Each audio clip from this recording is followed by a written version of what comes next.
All right, folks, I'm going to take you through a couple of quick things in Civil3D to get you started with your title block today. So when you log into the computers in AEC, you're going to get a screen like this. You're going to click on CEE software, and then from there, you can select Civil3D 2024 Imperial. Civil3D has different versions. That's what that 2024 is telling you.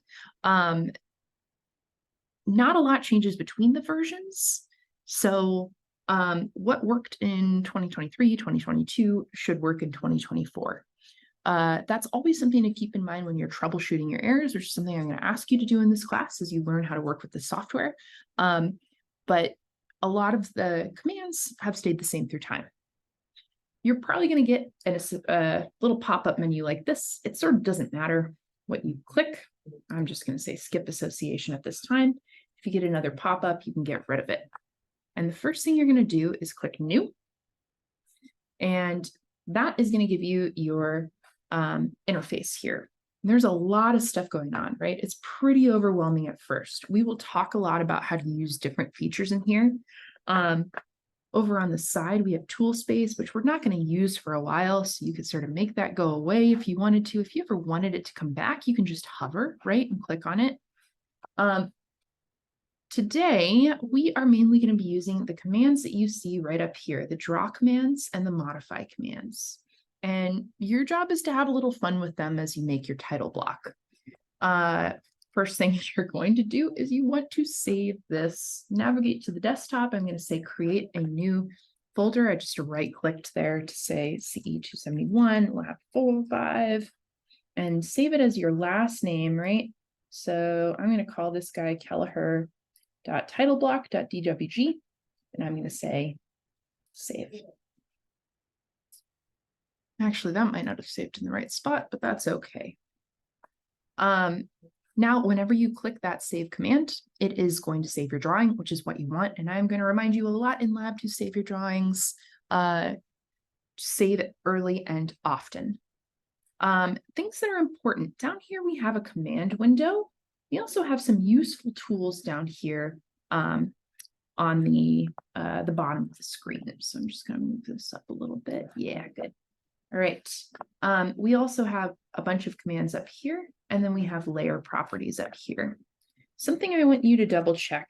Click on config and press enter. So I just entered a command into the command window. I want to make sure under display, I have the menus up here, that tooltips is active. You want to check mark next to show tooltips. I'm going to show you what that does. That is going to help you.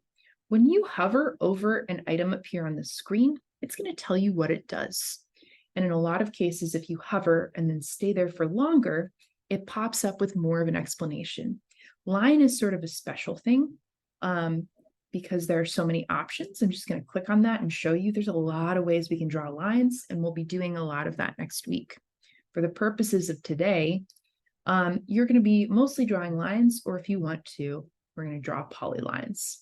You might say, what's the difference between a line and a polyline? If I click on that line and I create a couple lines, I can say escape to end the command, and then I create some polylines and then say escape. I can grab any segment of a line and move it. These lines are not connected. I can also reshape that line, move it down. If I grab a polyline, I am moving the whole polyline. Oops, I got that other guy selected. So let's select this whole thing. I can move that whole polyline. So a polyline essentially draws segments that are all connected. Line draws segments that are not connected. And I'm just sort of using the wheel on my mouse to zoom in and out. If you ever want to see what you've drawn, you can click right up here. You can click top and it'll zoom you out. The other option, because mine is really finicky, is to type in zoom and then say E, and it'll take you back to your view. Now, I don't want any of this, so I am going to select it all and say erase. But I do want to draw a line, and I'm actually going to draw a polyline first. We want to start by drawing the outer edges of your title block.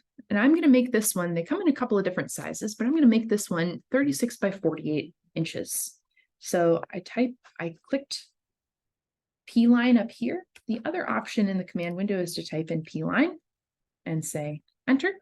It's going to say specify a start point. I want to make this equivalent in inches to what I want to draw. So I'm going to say 0, 0, click enter. Whoa, that's somewhere weird. Let's just try this. If I click top, it takes me to that view. Now, what you notice as you're drawing this is you probably want it to be perfect. You probably want it to be exactly at 0 degrees. That can be hard to do when you're in this space. So what I'm going to do is come right down here and click this little button. If you hover over it, it says ortho mode. I'm going to click that, and that restricts me to drawing in the cardinal directions, right? The next thing I got to do is tell it how long I want that first line to be. I'm going to make it 36 inches. So I'm going to say enter. And oh my gosh, we're off. I can't see what I want to see again. I'm going to click top. And then you can see it's extending over here. I want that guy to be 48 inches. I'm going to say enter. Again, hard for me to see exactly where we are. Click top. And then 36 down to here. And then 48 over to here. And it should close. Now it's going to let me keep drawing if I want. To get out of that command, again, press escape. You can think of this as the outer edges of our paper on the title block. But as you've seen on our title blocks, most of these have borders, and then the information is inside that border. So we're going to use this as our guide for printing, but we want to start by making a border, and then we will create the rest of the title block that we want within that border. Now, the commands you're going to use today are all up here. You could have drawn this as a rectangle if you wanted. It's a little bit more challenging. I like lines. And you have all these other options to modify up here. One of these options is called offset. I'm going to use offset to create my borders. It tells you offset creates objects at a specified distance or point. So I'm going to click on that, and it's going to tell me specify offset distance, or I could do some other things. Those are options that it's always going to give you. It's asking you how far away do you want your border to be. This is up to you. You can make it 2 inches, you can make it 1 inch, you can make it 1/4 of an inch. I'll say 1/4 of an inch. And then when I click on this object, it is automatically going to perfectly offset it within my existing border. Here's sort of where I turn you loose. Your job is to draw the rest of your title block. You could do a side title block and draw your lines up here. Maybe you want a 4 or 5 inch offset to draw your line. There's a couple different ways you can do that. Or maybe you just want to go rogue and say, oh, it's telling you about an 8. It's going, I'm just going to draw a line here. I want it to go 8 inches over. And then I want it to go down to this line. Oh gosh, it won't let me select perfectly on that spot. What is going to help me is snap. If you come down here, you can tell it what to snap to. Let's try intersection and perpendicular.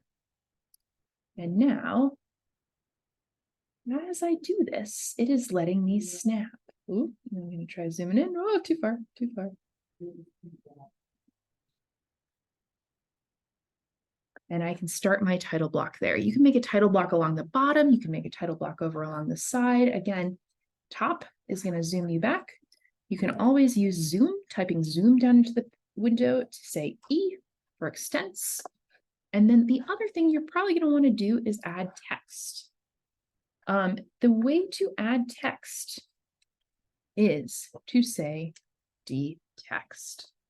You are going to have to specify a starting point. You might need to turn off your snaps if you want to do that. So if I specify my starting point, I'm going to zoom in. Specify my starting point right here. And I'm specifying what way the text is going to go. And I specify that I want it to be straight. And then all of a sudden I get a cursor. And I can say, client. Again, escape on dtext, makes it go away, which is annoying. So if I click the space bar, it makes it reappear. Let's try that one more time. I want my height. Here you can specify your height as whatever you want. 0.2 inches is fine by me. And my ortho, my rotation is straight.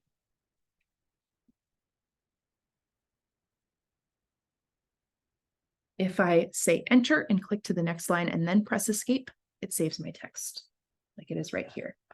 You can make that bigger. You can make it smaller. You can move it around. At any point in time, you can click on an object and move it. So you have enough information to get started. Your job today is to make that title block. You already have a plan, hopefully, that you've made, and we will modify that as we go. If you have questions, you can always come talk to me.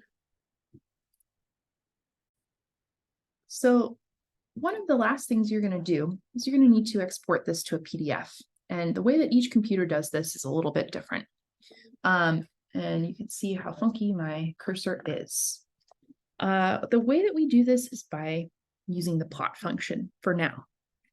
We're going to say plot, and we're going to say enter. And what this allows you to do is to save this to a PDF. And I'm on a different computer than you guys are on, so some of my options are a little bit different. But you're going to want to plot the extents. You're going to find a paper size that matches yours, in this case, Arch E for me, and we want to fit it to the paper. So display extents, and I think Microsoft Print to PDF, not allowed. Let me just find one so I can show you how it works. Okay, PDF. We are architecture drawing E. If I tell it to plot extent, I'm going to make sure that fit to paper is checked. And the really cool thing I can do is say preview.